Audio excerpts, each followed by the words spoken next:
And more importantly, you've got to start building additional skills so that you can avoid the mistakes that others made.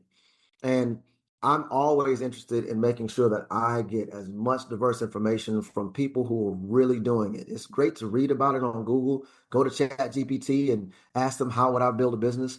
But if you talk to someone who's really doing the work, they can give you some deep personal insights on what skills need to be built, what pitfalls to avoid. And I couldn't think of a better example of that than Gaurav Rastogi, who has been a friend of mine for many years. I was actually working with him at ATDC at Georgia Tech and found out his deep expertise as an organizational culture change consultant.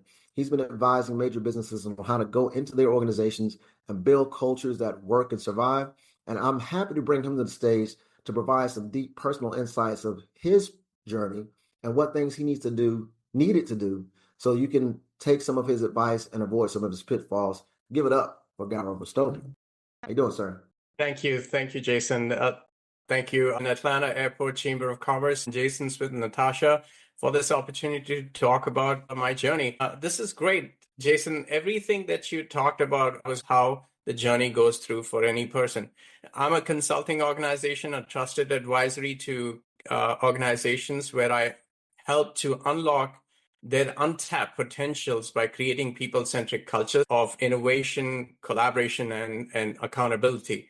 And I do that through workshops and assessments of their organization culture to really understand their basic assumptions. That's the culture DNA. Now, when I started to think about my organization and I spoke to the people within my network and I figured out what they advised me was get some credibility. So my skills that I really tapped into were the first ones that was comprehension and Google search. Look into what my options do I have to increase my credibility in becoming a agile and culture consultant. I looked at what is the best options out there for me. The other thing was, how do you create the business, right? What is the first things? How do you make it official? So starting off with what kind of company that I need to create, an LLC or partnership. So there's a lot of research that I did, a Google search that I did in terms of figuring out what the organization needs to be, figuring out what insurance that I need to have, what skills that I need to have to create websites. The barrier to entry are very minimum at today. So creating a website is one of the first things that people do in their organization. Then there is the LinkedIn profile for your organization, optimizing my own LinkedIn profile. I need to expose myself to the world. And what better way today than to use social networking, which is, I'm a B2B, business to business consulting. So LinkedIn is one of the best social platform out there for me. And so I did a lot of research. Where do I post my website? What kind of domain I need to get? What kind of content I need to create? And of course, all of these were guided based on the very first few things, the value proposition. What is it that I'm bringing to the table? And then who am I selling to? What am I selling and how am I going to sell? So those are the guiding factors that led me to create the content. The next skill that I was really focusing on was the adaptability. So Jason mentioned was the minimum viable product. I'm an agile expert, and the way I look at everything is get the minimum viable product out there and then start to iterate on top of it. Incremental updates based on knowledge and insights that I gathered from the network or from the market, from the world out there. I make changes to small changes if it might be. So if I can talk about my website, it has gone through a few iterations in terms of content, the design, the way it's been structured. Even talking about my LinkedIn profile, my company profile, it has gone through several iterations. I've been very adaptable to make changes based on what I see in the market today. Some of the things that we do is to create exposure. One thing which I did was to start writing my thought leadership out there as blogs and even sharing through podcasts.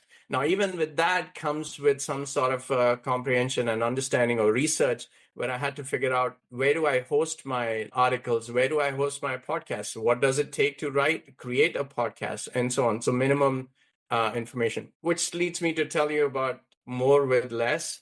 I bootstrapped my company and pretty much putting my life savings into the consulting to create and build. I had to be very scrappy in my mind and very economical in terms of what can I do with freemium services. Say if I needed, of course, I need a domain, so I'm going to spend some money over there. I need official email address. I'm going to spend money in there, like Google Workspaces. So it's a difference in terms of Gaurav Rastogi at Gmail and Gaurav Rastogi or Gaurav at ezini.com in the minds of the clients that you're going to be approaching.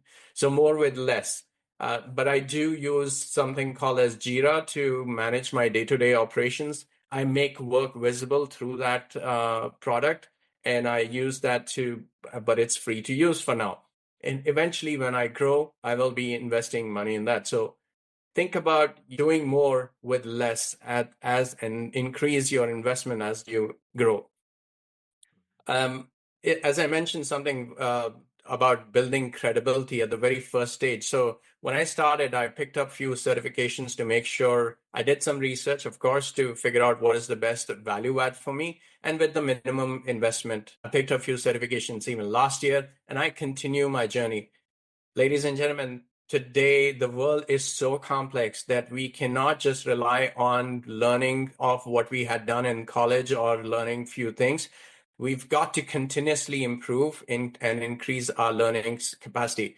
The biggest benefit of that is the neuron connections that get formed because we are picking up new insights, we are picking up new learning, and we are sharing that information out there while interacting with other people who add on to our learning. So continuous learning is something that I would recommend as the skill that you've got to continue learning. You've got to continue reading. I read a lot of books. I have a lot of books in my library. The last three, the skills, and trust me, I've Google searched it. These are all skills. They might be rudimentary, but they are very, very important skills. Everything that led to when I was thinking about creating this business, becoming a leader, is sharing the information out there. Everywhere, every book, every article that I thought looked at, the first thing was create self-awareness. You have to know who you are, what makes you tick, what makes you angry, what makes you sad, what makes you motivated, what makes you happy, what makes you push forward. You have to understand yourself as a person. And that's something which Peter Senge talks about in his book, Fifth Discipline. The first discipline is self-mastery. And in that, there are two movements. Know what's most important to you. And the very second one is the current reality. You have to understand what your current reality is. The more I know about myself, the better I'll be able to work in this complex environment. The next thing is self-motivation. Every leader that you may talk to, they would say eventually everyone faces self-doubt. So what you need to do is to remember, yes, you're going to face self-doubt, but knowing yourself how you are, you've also got to practice. And this is a skill that needs practice. You need to practice self-motivation. You've got to motivate yourself. Because guess what? The only thing, and this is from the Bhagavad Gita, this is my spiritual guidebook that I read, the only thing which is in our control is our actions, not the results of our action. Continuously act, gain your insights, adapt, and execute again. That's a repeated cycle. And then, of course, you will grow. The last two skills are selling and networking. Selling is the very first thing. One of my mentors or guides who helped me to start working on my organization was he told me, don't even bother about figuring out how you're going to create the business, what LLC and insurance and everything. Start talking to your customers, start selling your expertise. You've got to sell. Selling is necessary. We've got to understand how to sell our services. People buy services and product from people that they trust. So you've got to create your networks. That's the next and last skill that I would talk about. I work really hard and I'm still working in creating networks and increasing my network capacity. Because guess what? I'll give you a simple example. Think about 5 people living together and all of them have jobs. One of them actually loses the job. That individual, he or she, has 4 different individuals that can recommend them to their organizations for a job. Flip that story into 5 more people living together, well, only one of them has a job and all of them are unemployed, the remaining four. If this individual loses the job, that's it. There is no more capacity for opportunity. So your network, your social currency, it's highly important, and it takes practice. Get yourself out there, just like Jason and I are doing. We are out here talking about our experiences, sharing our value, and then meeting different people and just trying to get to know them and understand them. People buy from people who they trust, and they buy solutions to problems, not products and services. So with that, back to you, Jason. Thank you so much. Fantastic. Appreciate